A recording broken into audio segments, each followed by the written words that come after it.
So yeah, the final promo teaser for Avengers Doomsday, or Avengers Doctor Doom, is officially out. From now on, that's basically how we're starting every new video. Number-wise, it's the fourth one, and it's focused on Wakanda, Talocan, and partly the Fantastic Four. Basically everything exactly like people were describing even before the leak. About 3 weeks ago, insiders started screaming that there would be no Doctor Doom footage, and instead we'd get a trailer built around Shuri, Baku, Namor, and Ben Grimm. And yep, that's exactly what happened. Honestly, it's a complete shit show, and I'll explain why right now. Hey everyone, this is Lord of Leaks. Drop a like for a solid breakdown, subscribe to the channel, and let's go. Wakanda, after the tragic loss of Chadwick, honestly hasn't impressed me that much anymore. But I've loved the Fantastic Four since I was a kid. And when it comes to the latest adaptation, I can't call it bad, and I can't call it good either. It came out kind of bland or something. Pedro Pascal as Mr. Fantastic just doesn't work at all. Johnny is missing that arrogance and that spark. Now Sue and Ben turned out pretty solid and closer to the can, but let's hope the Russo brothers can actually use these characters properly and they'll light that torch in fans' hearts again. By the way, you can support me by becoming a sponsor of the channel. Some fun perks come with it. Thanks. And now let's actually look at the trailer itself. The teaser starts with Shuri in the Black Panther armor, walking through a desert. The new Panther talks about all the losses she's been through. Then the shot changes, and the viewer gets taken to Talocan, and we get our first look at an updated Namor. I mean, the suit. Clearly, it looks more expensive now.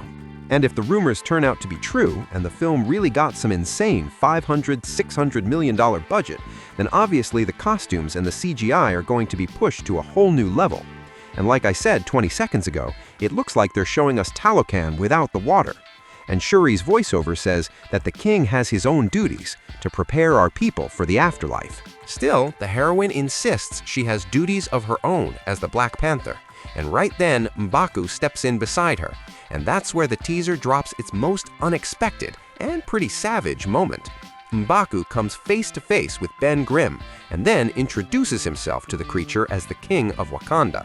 Shuri throws the Wakanda Forever salute. And the trailer wraps up with the already familiar end card, Wakanda, Fantastic Four will return in Avengers Doctor Doom. But actually, this fourth teaser trailer gave us 5 key takeaways. From what we see, Namor's kingdom is not exactly thriving. The clip makes it clear that Talocan's water is gone, evaporated, drained, because Namor is literally on his throne in the middle of a desert.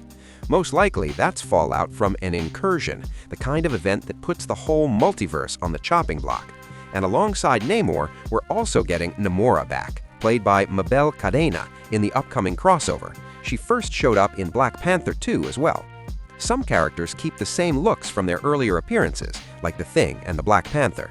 Meanwhile, Namor gets that comic-accurate blue vibe, while Shuri goes full superhero, while M'Baku shifts into the political seat. They were already setting this up in Black Panther Wakanda Forever. The Fantastic Four still end up inside the main MCU reality.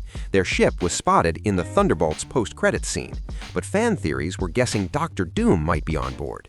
Turns out, nope. And for the first time, the team, or just Ben Grimm if he ends up traveling solo, actually interacts with Wakandans. Most likely the Fantastic Four know plenty about the multiverse because Sue Storm has crossed paths with Doctor Doom before. The Four have to warn everyone about what's coming. Also, I want to call out Ben Grimm's design. Visually, he's basically the same as in the Fantastic Four solo movie, but he looks noticeably bigger. Watching the Thing as a full-on tank like that is just satisfying. Though honestly, he really should drop that classic jumpsuit because it looks weird on a brutal heavyweight like him.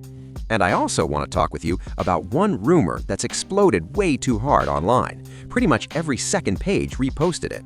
The claim is that for most of the movie, Doctor Doom will be on the hero's side, and only near the end will he betray them.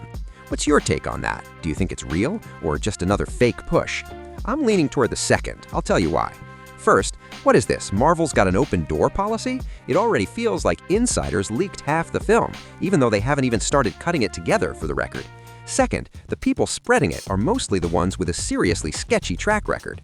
And come on, even if the Russo brothers did plan a twist like that, they'd clamp down on it as hard as humanly possible, not let it leak like some random tabloid insider just dug it up and blasted it across the internet. I'm betting Doom will be framed from the start as a villain with his own philosophy, but clearly not as a warm-hearted helper who's there saving everyone, even if it's secretly. On top of that, there's also word going around that Doom's resemblance to Tony Stark won't be addressed in Doomsday at all. But in Secret Wars, audiences are finally supposed to get an explanation. And that's honestly very intriguing.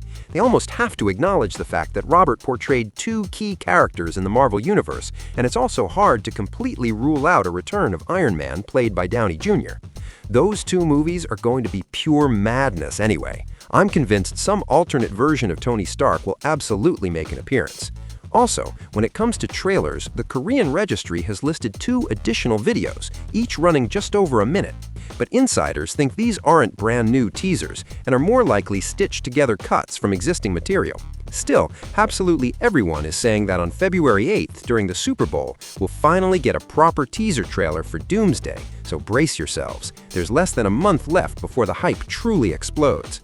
And yes, there's also a chance that somewhere between January 20 and 30, we'll finally see the full trailer for Spider-Man 4, which people are obviously waiting for as well.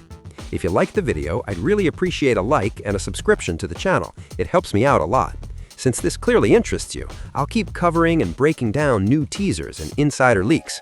A new video drops tomorrow. Ciao!